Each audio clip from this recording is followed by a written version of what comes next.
ராஜா சேனாதிபதிகளே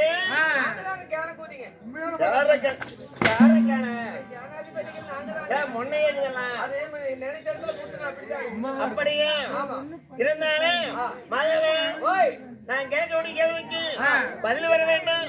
என்ன கேள்வி கேட்டாலும் சரி அதுக்கேற்ற பதில் அப்படியே அங்கங்கே இருந்து வரும். கண்டை பாருங்க சொல்லுங்க பையங்க இருந்தாலும் இந்த சபையில வந்துருங்க தெய்வலாகத்துல தேவரெல்லாம் ஒன்று கூடின தேவர் சபை இந்த பூலாகத்துல இந்த மணியெல்லாம் ஒன்று கூடின நமக்கு ஒரு ராஜ சபை ராஜ புண்ணிய சபை இருந்தாலும் இந்த ராஜ புண்ணிய சபையில ஆணாக பிறந்த அப்பமாரே ஒரு பெண்ணா பிறந்து அரைமரம் நாய்மரம் அனைவருமே இந்த சபையில வந்திருக்காங்க. அனைவருக்கும் மனமார்ந்த நன்றி. வணக்கம்.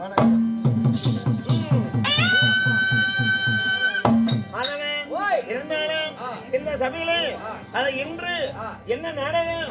இன்று குருபுத்திரன் என்று சொல்லக்கூடிய ராமருடைய பிறப்பு என்று சொல்லக்கூடிய அருமையான ராமாயணத்தில் ஒரு பிரிவாக விளங்கக்கூடிய நாடகத்தை இந்த ஊர் பொதுமக்கள் சார்பாக ஏற்பாடு செஞ்சிருக்கிறார். ராமாயணத்திலே ஒரு பகுதியே வழங்கப்பட்டு குருபுத்திரன் வதை ராமாயணத்திலே அத்தியாயம் முதல் அத்தியாயமே இதுதான். இதிலிருந்துதான் ராமாயணம் உற்பத்தியாக போகுது. எப்படி ராமர் பிறக்கிறார் அப்படிங்கிறது இந்த கதையில தெரிஞ்சு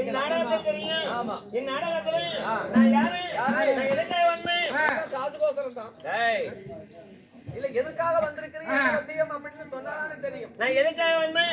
என்னை கொண்டு என்ன நடக்கும்? உன்னை கொன்றால் கோர்ட்ல கேஸ் நடக்கும். தெரிஞ்சா உன்னை கொன்றால் வேற என்ன நடக்கும்? அப்படியே நான் யார் தெரியுமா?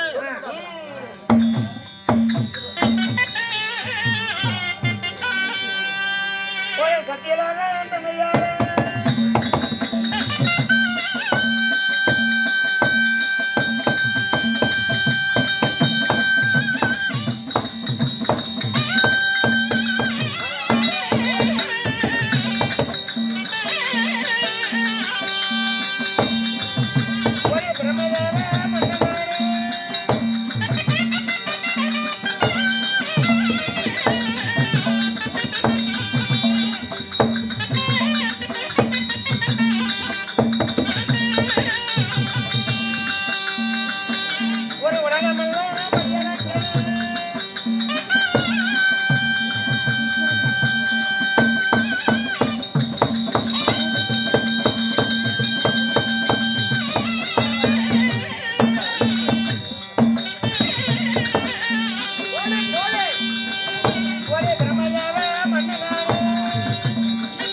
உலகத்திலே லோகம் என்னென்ன லோகம்? அதான் முதலோகமானது சத்தியலோகம், சத்தியலோகம், பிரம்மலோகம், அத வைகுண்டம், அத கைலமலை.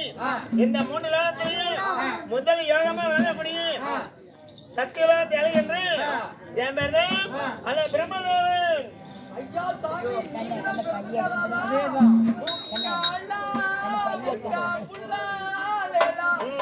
சாமி ஓலா இல்லைங்க பிரபுதேவா நீங்க எப்போ அத உலகத்திலே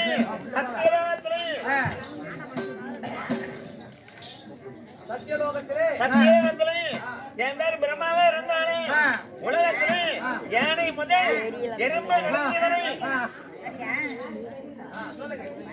அத 84 லட்சம் ஜீவபேதங்களையும் நான் பெண்ணை படிப்பது வேலை. உலகத்திலே எல்லாருடைய பொண்டத்தை பிடிக்கிறது நீங்க தான். எல்லாருடைய அத்தனை உயிரினங்களும் என்னால படிக்கப்பட்டது. படிக்கக்கூடிய பிரம்மதேவாவா? ஆமா, பெண்ணை படிக்கக்கூடிய நான் பிரம்மாவுடைய பேராகும். இந்த உலகத்தையெல்லாம் படித்தது யாருங்க? உலகத்தை படித்தது இந்த பிரம்மதேவம் பண்ணது. ஆகாயத்தை படித்தது யாரு? இந்த ஆகாயத்தில் எந்த உயிரினம் ஒரு எறும்பு கூட அது 40 படிச்சாதான் உண்டு. எறும்பு கடை 84 லட்சம் ஜீவபேதங்களை படைப்பது நீங்க தான். ஆமாடே. எனக்கு ஒரு சந்தேகம். என்ன சந்தேகம்? உங்க படைப்பிலே மிருகங்களுக்கு வாழ படிச்சீங்கல்ல அது எதுக்காக படிச்சீங்க? அதாவது நாய் இருக்குல்ல, நாய், அதுக்கு எதுக்கு வாழ படிச்சீங்க? நன்றியோட நன்றியோட வாழை ஆட்டுவதற்காக நாய்க்கு வாழ படிச்சீங்க. மயிலுக்கு எதுக்கு வாழ படிச்சீங்க? அதான் தொகை விரித்து ஆட வேண்டும் என்று மயிலுக்கு ரெக்கை படித்தது. மயிலுடைய தோகை அழகாக இருக்கணும், காட்டணும் அப்படின்ட்டு மயிலுக்கு வாழ படிச்சீங்க. குரங்குக்கு எதுக்கு வாழ படிச்சீங்க?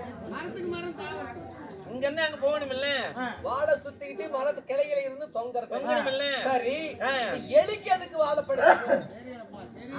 அது தெரியல பாருங்க. உனக்கு தெரியுமா? உலகத்தையே படைச்சவன் எலி இருக்க வேண்டும். எலிக்கு எதுக்கு வாழ படிச்சீங்கன்னு தெரியலையா? சாமி எனக்கு தெரியும். என்ன சொல்றேன்? நீங்க எதுக்கு எலிக்கு வாழை படிச்சீங்க தெரியுமா? எலி செத்து போயிட்டா வாழை பிடிச்சி தூக்கி வீச. யாரும் தெரியாதுப்பா.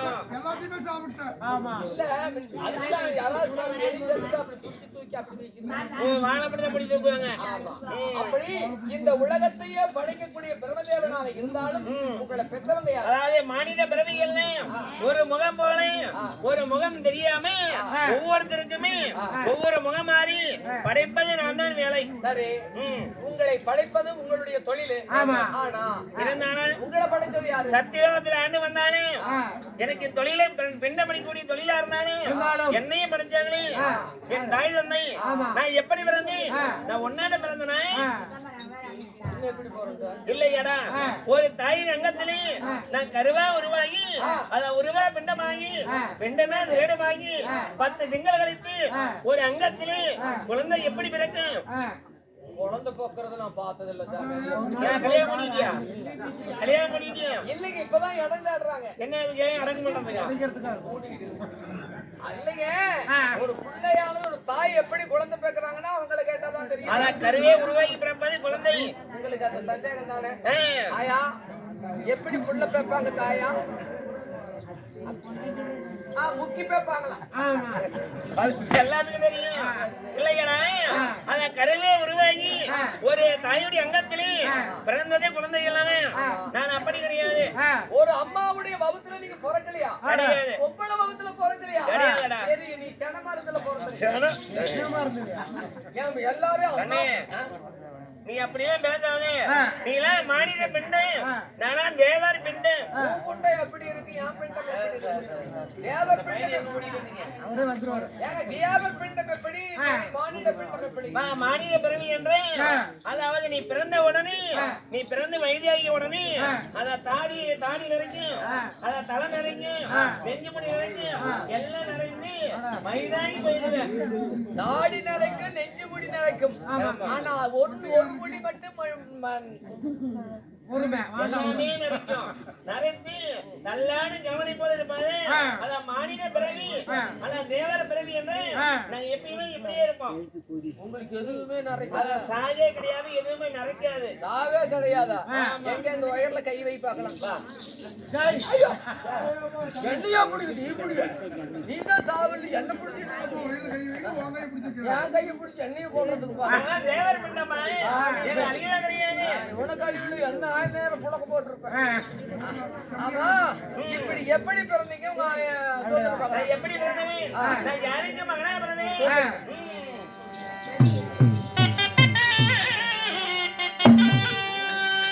ஒரே 10 மாதம் சுமந்தேன் பங்கோடே.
மனித குணம் நம்மளை கேளாமல கொடுத்து அருமை தெய்வ குணப்படுத்தி அருமை பாட்டியம்மா அத 100 ஆண்டு காலம் வாழ்வை பெற்று இது என்ன ஆலயம் விநாயகர் பிள்ளையார் கோயில். பிள்ளையார் ஆலயத்தை அவருடைய அருள் பெற்று பல்லாண்டு வாழ வேண்டும். ராமோஜயம். சரிங்க. யாருங்க உங்க அப்பா? என் தந்தை யாரு? என் தாய் யாரு? மண்டை நான் கல்ல கோவம் வந்துடும் எனக்கு. தந்தை யாரு? என் தாய் யாரு? ஆறானவன் என் தாய் தான். அத வைகுண்டத்திலே சொல்லுங்க. சத்தப்படுறா. அத வைகுண்டத்திலே அத பொற்பீடமா எழுந்திடக்கூடிய அந்த அரிராமர் கண்ணன் எனக்கு தாயாக வேண்டும். மாயவர் கண்ணன் உங்களுடைய அம்மாவா? அப்ப அப்பா என் தந்தையானவரே அந்த அரிராமர் மூர்த்தியே என் தந்தையாக வேண்டும். சாமின்னு கூட பார்க்க மாட்டேன். அப்புறம் கண்டபடி பொண்ணை பூதிட்டு பேசுறேன். நல்லா கேளு. பேச மாட்டேன். சாமின்னு பாக்குறேன். என்னுடைய தாயாரும் கண்ணன், என்னுடைய தந்தையாரும் கண்ணன் தான். ஆம்பளைக்கு அந்த பிசினி எது புள்ள பேக்கிறது. அப்படி கேளு மாதவா. யுகம் 4. இந்த 4 யுகத்திலேயே முதல் கிரேதா யுகம், 2வது திரேதா யுகம், 3வது துவாபர யுகம், 4வது இந்த கலியுகம். இந்த 4 யுகத்திலே நீங்க எந்த யுகத்திலே எப்படி பிறந்தீங்க? அதான் முதல் யுகத்திலே மும்மூர்த்தி தேவர் 3 பேரு என் தந்தையானு அந்த கிருஷ்ண பரமாத்மா அதான் தவம் செய்யறாரு. நீங்க என்ன பண்ணுவ? நான் கோட்டர் அடிப்பேன். நீ கோட்டர் அடிப்ப தவம் செய்வேன். என்னுடைய தந்தையாகப்பட்டவரு அதான் கண்களை மூடி தவம் செய்யறாரு. தவம் செய்யும் பொழுது அவர் தொப்பின் வழியாக இந்த பிரம்மா தாம்பரத்தண்டு வழியாக இந்த பிரம்மா பிறந்தவன கண்ணனுடைய தொப்பில் வழியாக ஒரு தாமரை தண்டு உற்பத்தியாகி அந்த தாமரை தண்டின் வழியாக நீங்க பிறந்தீங்க. ஆமா. உங்களுக்கு பிறக்கிறப்ப உங்களுக்கு தலையத்தனை மூஞ்சி எத்தனை? அப்படி இப்பதான் ஜோர் தந்துக்கிறேன். இத்தனை நாள் பீட்டுனீங்களா? அது நீ ஒன்னதான் கேட்கறதுனால. சரி. எப்படி மாதவன் நான் பிறந்த உடனே 5 முகமானது என்னுடைய முகமே பிறந்தவன 5 முகம் அளித்த பிரம்மதேவன். பிறக்கிறப்பவே உங்களுக்கு 5 தலையோட பிறந்த பிரம்மதேவன். அத நாங்க திசைக்கு 4 முகம், எனக்கு ஒரு முகம். இந்த 4 முகத்தை 5க்கையும் ஒரு முகத்துல காண்பீங்க. அப்புறம் தண்டு வேதம் பிரகதம் தர்மம் இப்படி சொல்லப்பட்டு 5 முகம் அளித்த இந்த பிரம்மாவை கண்ணன் பெற்றாரு. அப்படி கண்ணனாக பெற்றெடுத்த உங்களை கல்யாணம் ஆயிடுச்சீங்களா? ஆயிடுச்சுப்பா. யாருங்க நம்ம பொண்டாட்டி? நம்ம பொண்டாட்டினே என்ன அந்த பொண்டாட்டி நீங்க வேற நான் வேறயா? இந்த நாடு வேற என் நாடு வேறயா? உன் பொண்டாட்டி வேற என் பொண்டாட்டி வேற. உன்னை போலவே நானும் அகந்தையில ஒரு காலத்து வந்து தெரியும். மூஞ்ச பார்த்தாலே தெரியும். நல்லா திமிர் குடிக்க வேண்டிய என்ன செஞ்சீங்க? உன்னை போலவே அகந்த படுத்தவே இந்த உலகத்திலே நான் படிப்பது நான் தானே அப்படி என்று அகந்தையில வளர்ந்தவனே. இப்ப அடங்கி ஆடுறேன்னு என்ன காரணம்? யாரோ ஒட்ட வாழ வச்சுட்டாங்கன்னு அந்த திமுறெல்லாம் அடங்கிட்டீங்க. அந்த கதையை சொல்றேன் கேளு. ஒரு நாளைக்கு என் தந்தையான கண்ணனுக்கு எனக்கு சின்ன வாக்கு வேணும்.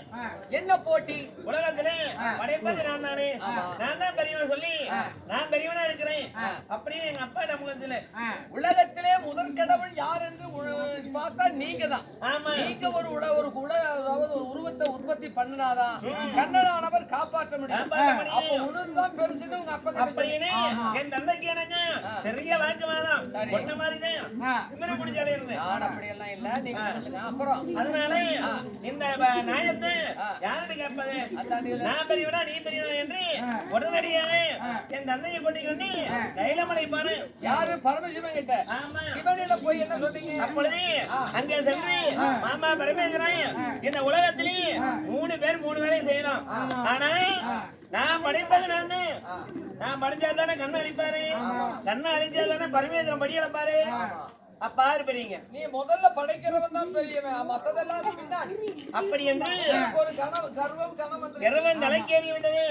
அதனால அந்த சிவன் சொன்னாரு, மருமகனே இந்த உலகத்திலே கண்ணனா இல்லை பிரம்மாவே அப்படி என்று தெரிய வேண்டும். அது அவரு பஞ்சாயத்து பண்றாரு.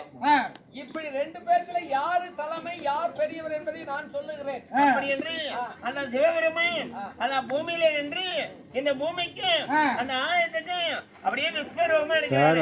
எதுக்காக? இதுக்காக மருமகனே ஆ. இந்த பூமிக்கு இந்த ஆயத்துக்கு நான் விஸ்வரூபமா எடுக்கிறேன். ஒரு நீ பெரியவா தெரியணும்னா ஏய் ஏண்டா விட்டுரு வா. ஆ. முதல் முறையாக அத கண்ணனை கூப்பிட்டு மாமா மைத்துனே நீ பெரியவனா இருந்து இவருடைய கால் பாதத்துல நீ போய் பார்த்துட்டு வர வேண்டும். கண்ணனை கூப்பிட்டு அதனால கடாபரத்தை என்னை கூப்பிட்டு என் சடாபாத பாத்துட்டு அப்படின்னு சொல்லி என்ன கேக்குறாரு. காசு வாங்கிக்கோ. நான் என்ன பண்றேன்? காசு வாங்கிட்டு பீடி குடி. ஈடியில குடிக்க மாட்டேன்.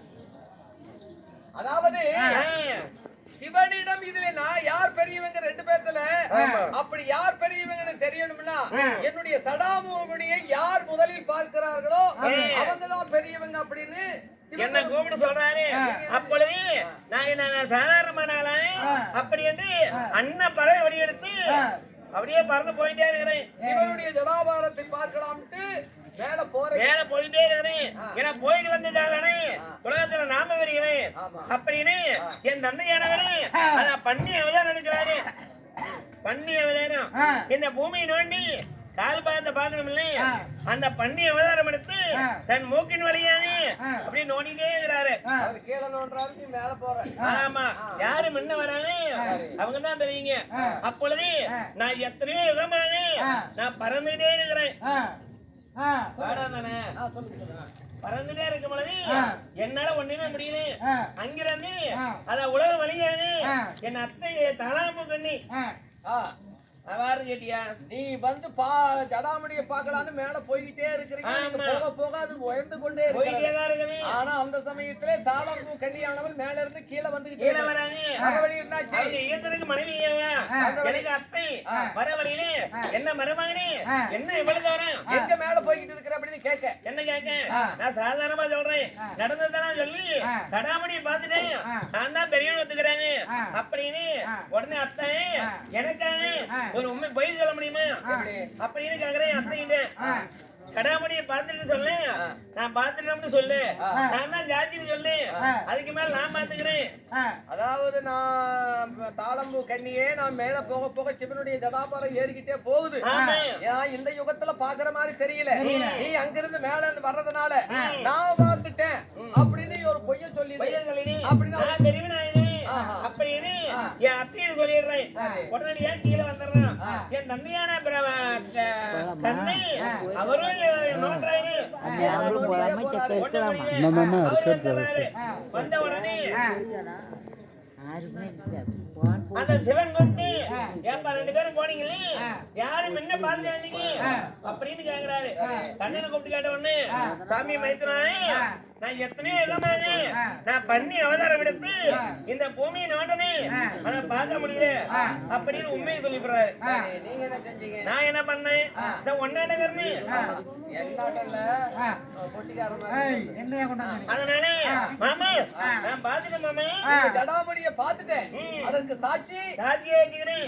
என்ன போய் அத்தை கூப்பிட்டு கேளுங்க நான் உன் ஜடாமுடியை பாத்துட்டேன் அப்படின்னு சின்ன போய் தானே சொன்னேன். அதாவது நான் உங்க ஜடாமுடிய பார்த்ததற்கு தாளம்பூ கண்ணி இருக்கிறா வேண்டாம் அதை கேட்டுக்கோங்க அப்படின்னு பொய் சொல்லிட்டீங்க. அவர் சிவன் என்ன சொன்னார்? பொய் சொன்ன உடனே சிவபெருமே அதான் சடாமுடி பார்க்கணும்னு கண்ணை தாண்டியே மேல போகணும் அவருக்கு தெரியும். அப்படி என்று தலாமுடி கண்ணி கூப்பிடுறாங்க. கண்ணை மனைவி மருமக வந்தானா வந்துட்டாருங்க அவளும் போய் சொல்றா. அப்பையன் கூப்பிட்டு பிரம்மதேவன் அந்த கண்ண பரமாத்மா என்னோட உண்மையை சொன்னாரு. அதனால அவரை கூப்பிட்டு உலகமெல்லாம் எங்க கரடு இருக்குது அங்கெல்லாம் உனக்கு ஆலயமா விளங்கட்டும் அப்படின்னு வரம் கொடுக்கிறாரு. கண்ணனுக்கு உங்களுக்கு எனக்கு மருமகனே நீ போய் பேசுறே இந்த பூலோகத்துல பிரம்மாவுக்கு ஆலயமே இருக்கக்கூடாது அப்படி என்று எனக்கு சாபம் கொடுத்தாரு. எப்ப ஒரு தெய்வத்திடம் பொய்ய சொன்னீங்கன்னா உனக்கு பூலோகத்திலே உனக்கு ஆலயம் என்பதே இல்லாம போகட்டும் அப்படின்னு எனக்கு சாபம் கொடுக்கிறாரு. அந்த பொய் சாட்சி சொன்ன தாலாமுகனுக்கு கண்ணு கட்டிய கணவன் தெரியாம என்ன பொய் சொன்னல ஆனா சுடுகாட்டு எல்லையில நீ தாலாமுகாக நீ பொய் செய்த என்று சாபம் கொடுக்கிறாங்க. நீ பூவாக இருந்தாலும் சரி எந்த ஆலயத்திலயும் உன்னை வச்சு கும்பிட மாட்டாங்க. அப்படி மீறி அந்த பூவை பறிச்சா அது என்ன இருக்கும்? அதான் தாலாம்பூ இருக்கு, பாம்பு இருக்கும். அந்த பாம்பு கடிச்சா அவங்க செத்து போயிடுவாங்க கண்டிப்பாங்க. அப்படின்னு அவருக்கு சாபம் சாபம் கொடுத்தாங்க. அன்னைய விட்டு இன்னை வெயில் நாயத்துல போயிட்டு இருக்கிறேன் நானு. அது சரி, அப்படிதான் சரி. அதனால மாதவன் நான் கல்யாணம் பண்ணினேன். சரி, யாருங்க? நம்ம பொண்டாட்டி. நம்ம மட்டும் 8 வயசு போன தாயாளி.